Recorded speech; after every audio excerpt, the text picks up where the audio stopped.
આ જે છે થોડો ઇન્ટરેસ્ટિંગ દાખલો છે.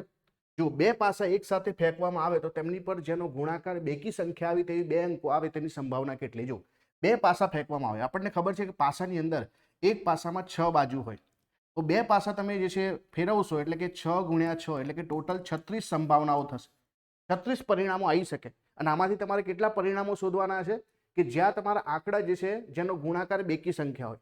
માનો કે પહેલા ઉપર આપણે 1 આવે છે તો બીજા ઉપર જે છે આપણે શું આવવું જોઈએ? કેમ કે બેકી થવી જોઈએ ને, તો 1 તો ના આવે, 2 આવી શકે, પછી 4 આવી શકે અને 6 આવી શકે, તો જે છે આ ટોટલ 3 પરિણામ થયા.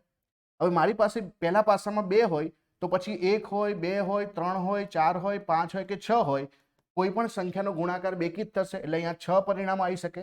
જો 3 હોય તો અહીંયા જે છે 2 હોઈ શકે, 4 હોઈ શકે, 6 જ હોઈ શકે. પાછું 4 આવે તો જે છે 6 પરિણામો થશે, કેમ કે 4 વડે કોઈ પણ સંખ્યાને ગુણશો તો બેકી જ થશે. પાછું જ્યારે 5 આવશે ત્યારે અહીંયા જે છે 2, 4, 6 જ હશે, એટલે કે 3 પરિણામો હશે. અને પાછું જ્યારે 6 આવશે તો અહીંયા ટોટલ 6 પરિણામ આવશે. તો જુઓ 6, 6 અને 6, 6 તરીને 18, 18 જે છે અને બીજા જે છે કેટલા થશે? 9. તો 18 ને 9 ટોટલ જે છે 27 પરિણામ થયા.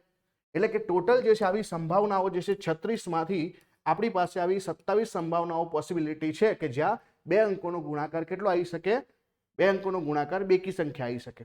હવે આપણે એને જે છે ભાગ ચલાવીશું, તો ભાગ કેટલાય ચાલશે? તો 9 ભાગ ચાલશે, તો 9 તરી 27 અને 9 ચોક 36, તો આપણો જવાબ જે છે 3/4 આવશે. કેટલો આવશે? 3/4 આવશે. તો પાસા તમને ખબર હોવા જોઈએ કે 6 બાજુ હોય અને 1, 2, 3, 4 નો ગુણાકાર જે છે બે આંકડાનો તમારે બેકી લાવવાનો છે.